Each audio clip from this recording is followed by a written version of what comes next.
அஸ்ஸலாமு அலைக்கும் வரஹ்மத்துல்லாஹி வபரகாத்துஹு.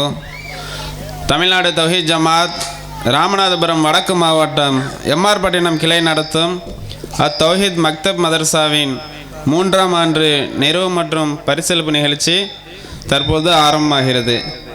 இதில் முதலாவதாக துவக்குரையாக மாவட்ட துணைச் செயலாளர் யாசர் அராஃபத் துவங்கி வைப்பார்கள். அஸ்ஸலாமு அலைக்கும் வரஹ்மத்துல்லாஹி வரகாத்துஹு. தமிழ்நாடு தௌஹீத் ஜமாத் எம்ஆர் பட்டினம் கிளை நடத்தும் அத்தௌஹீத் மக்தப் மதரசாவின் 3ஆம் ஆண்டு நிறைவு மற்றும் பரிசளிப்பு நிகழ்ச்சி. இந்த நிகழ்ச்சியின் நோக்கம், இன்று நாம் வாழுகிற இந்த சமூகத்தில் இந்த குழந்தைகள் எப்படி வளர்க்கப்பட வேண்டும், இந்த குழந்தைகளுக்கு மார்க்க கல்வியை போதித்து மறுமை சிந்தனையை அவர்களின் உள்ளத்தில் விதைத்து நன்னெறி, நல் ஒழுக்கம், நல்ல பண்பு, எல்லா விஷயங்களிலும் தூய்மையான ஒரு வாழ்க்கையை வாழ வேண்டும் என்பதற்காகத்தான் அடிப்படை கல்வியாக இந்த இஸ்லாமிய மார்க்கம் நமக்கு சொல்லித்தரக்கூடிய இந்த மதரசா நிகழ்ச்சிகள், மதரசா நடைபெறுவதை நாம் அறிந்து வைத்திருக்கிறோம். இந்த மக்தப் மதரசாவிலே இந்த குழந்தைகளுக்கு என்னெல்லாம் சொல்லிக் கொடுக்கப்படுகிறது என்பதை நாம் சற்று சிந்தித்து பார்க்க வேண்டும். அல்லாஹ் திருக்குர்ஆனிலே சொல்லுகிற பொழுது, அறிந்தவர்களும் அறியாதவர்களும் சமமாவார்களா என்று அல்லாஹ் கேட்கிறான். ஒரு காலமும் சமமாக மாட்டார்கள். அப்ப அல்லாஹ் கொடுத்த இந்த கல்வி இருக்கிறதே, இந்த குழந்தைகளுக்கு அதை நாம் சரிவர கொடுத்திருப்போமேயானால் அந்த குழந்தை இந்த மார்க்க விஷயங்களை, அறிவை, கல்வியை விளங்கி இருக்குமேயானால் எல்லா நிலைகளிலும் அது தெளிவாக இருக்கும். இங்கே சொல்லிக் கொடுக்கக்கூடிய அடிப்படை விஷயம் என்ன? இன்னைக்கு 50 வயதான முதியவர்கள் இடத்திலே தொழுகிறார்கள். தொழுகை பற்றிய அனைத்து விஷயங்களும், என்ன ஓதணும், என்ன சொல்லணும், எப்படி ருக்கு செய்யணும், எப்படி சஜ்தா செய்யணும், நபிகள் நாயகம் ஸல்லல்லாஹு அலைஹி வஸல்லம் எப்படி காட்டி தந்தார்கள், ருக்குவில என்ன ஓதணும் என்றெல்லாம் தெரிந்து ஓதுகிறார்களா என்பது கேள்வியாக இருப்பதை பார்க்கிறோம். அந்த விஷயங்கள் முதற்கொண்டு, தொழுகினால் எப்படி தொழணும், அந்த தொழுகை எப்படி அமைத்துக் கொள்ள வேண்டும், நம் குழந்தைகள் துவா செய்யக்கூடிய குழந்தைகளாக இருக்க வேண்டும் என்றால் எப்படி துவா செய்யக்கூடிய பிள்ளைகளை உருவாக்க வேண்டும், மரணத்தை அவர்கள் சுவைத்தார்கள் என்றால், தாய் தகப்பன் முதியவர்கள் தன்னுடைய வீட்டில் உள்ளவர்கள் என்றால் அவர்களுக்காக பிரார்த்தனை செய்யக்கூடிய குழந்தைகளாக இருக்க வேண்டும் என்றால் அதை அறிந்திருக்க வேண்டும். ஒவ்வொரு கட்டங்களிலும் ஒவ்வொரு இடங்களிலும் மார்க்க தெளிவுடைய குழந்தைகளாக இருக்க வேண்டும். மார்க்கத்தையும் கல்வியையும் அனைத்து விஷயங்களையும் ஒரு மனிதனுக்கு கொடுக்கிறதே இந்த கல்விதான். அப்படிப்பட்ட இந்த கல்வியிலே நாம் குழந்தைகளை உருவாக்க வேண்டும். இன்னைக்கு பெண் குழந்தைகள் கற்றுக்கொள்ளக்கூடிய நிலைகளை பார்க்கிற போது சந்தோஷமாக இருக்கிறது. மார்க்க விஷயங்களை தெளிவுற எடுத்துரைக்கிற போது நபிகள் நாயகம் ஸல்லல்லாஹு அலைஹி வஸல்லம் சொன்னாங்க, யார் 2 பெண் குழந்தைகளை பெற்றெடுத்து அவர்களை ஒழுக்கச்சீலர்களாக, மார்க்க பற்றுடையவர்களாக வளர்த்து ஆளாக்குகிறார்களோ அவர்கள் பருவ வயதை அடைகிற வரைக்கும் இந்த தெளிவான இஸ்லாத்தை, மார்க்கத்தை அவர்களுக்கு கொடுக்கிறவர்கள் நரகத்திலிருந்து காக்கும் கேடயமாக நிற்கக்கூடியவர்களாக இருக்கிறார்கள். அப்ப இந்த பணி எப்படி செய்யப்படுகிறது? இன்னைக்கு பார்க்கிறோம் என்றால் மக்தப் மதரசாக்களுக்கு அனுப்பக்கூடிய பெற்றோர்கள் ஆர்வமின்மை என்ற ஒரு நிலையும் இருக்கிறதை பார்க்கிறோம். ஆனால் அதையே ஸ்கூலுக்கு அனுப்பக்கூடிய அந்த பிள்ளைகளை பார்ப்போமேயானால் எப்படி தெளிவாக அனுப்புகிறார்கள்.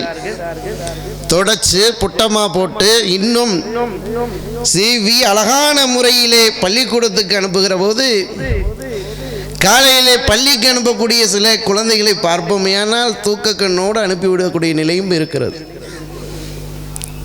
நாம் எதிலே தெளிவு இருக்க வேண்டும்? அந்த குழந்தை பிஞ்சு குழந்தைகளிடத்திலே தொழுகை குறித்த விழிப்புணர்வு. இன்னைக்கு பெற்றோர்கள் பார்க்கிறோம், உஃப் என்று சொல்லக்கூடாது என்று அல்லாஹ் சொல்லுகிற போது, நாளைக்கு உங்களை பார்த்து உங்கள் குழந்தை அந்த வார்த்தையை சொல்லாமல் இருக்க வேண்டும் என்றால் அந்த குழந்தைக்கு பெற்றோர் குறித்த விழிப்புணர்வை ஏற்படுத்த வேண்டும். பெற்றோர்கள் யார்? அவர்கள் உங்களுக்கு எப்படிப்பட்டவர்கள் என்று அல்லாஹ் சொல்லி தர்றான். உன் தாய் யார்? சிரமத்திற்கு மேல் சிரமப்பட்டு உன்னை ஈடெடுக்கக்கூடிய தாயாக இருக்கிறாள்.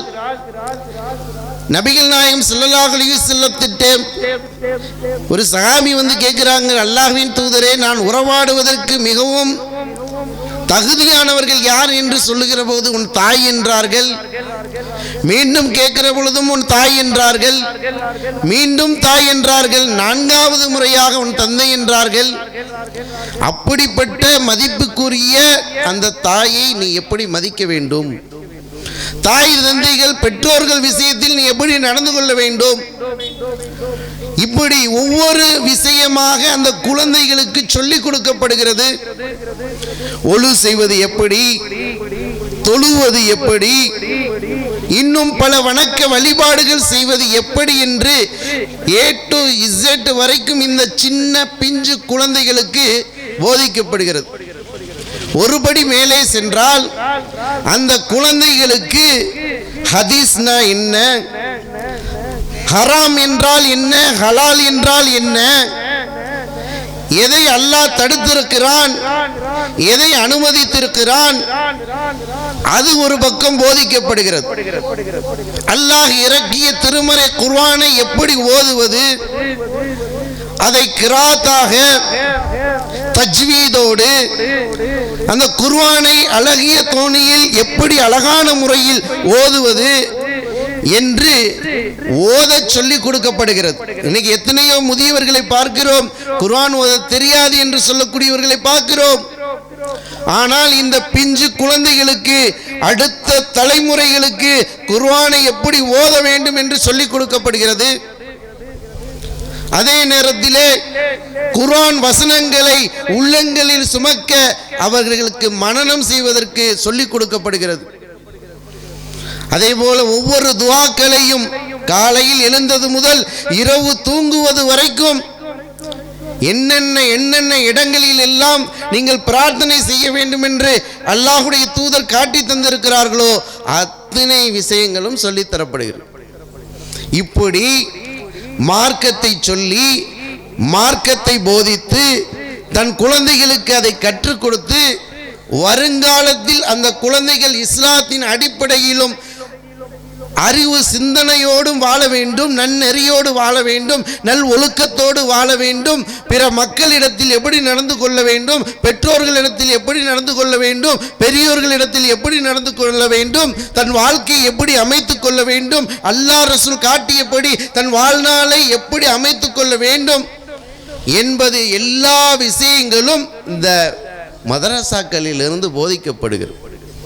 அப்படிப்பட்ட மதரசாக்கு அனுப்பக்கூடிய சகோதர சகோதரிகள் அந்த குழந்தைகளுக்கு இப்படிப்பட்ட ஒரு அற்புதமான தங்கத்தை விட, வைரத்தை விட மிகவும் முக்கியத்துவம் வாய்ந்த இந்த கல்வி கொடுக்கப்படுகிறது என்பதையும், அந்த கல்வி ஒரு வருட காலம், இதுவரைக்கும் 3வது ஆண்டு, 3 ஆண்டுகளாக அந்த குழந்தைகளுக்கு போதிக்கப்பட்டு இருக்கிறது.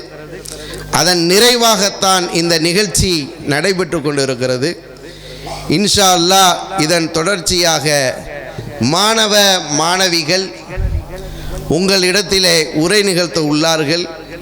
என் உரையை நிறைவு செய்து முடித்துக் கொள்கிறேன். வாஹிர் தவனா அல்ஹம்துலில்லாஹி ரப்பில் ஆலமீன். அஸ்ஸலாமு அலைக்கும் வரஹ்மத்துல்லாஹி வபரகாத்துஹு.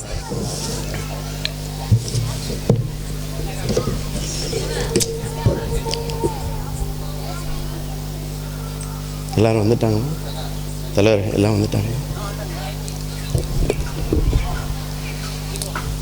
அஸ்ஸலாமு அலைக்கும் வரஹ்மத்துல்லாஹி பரகாத்துஹு.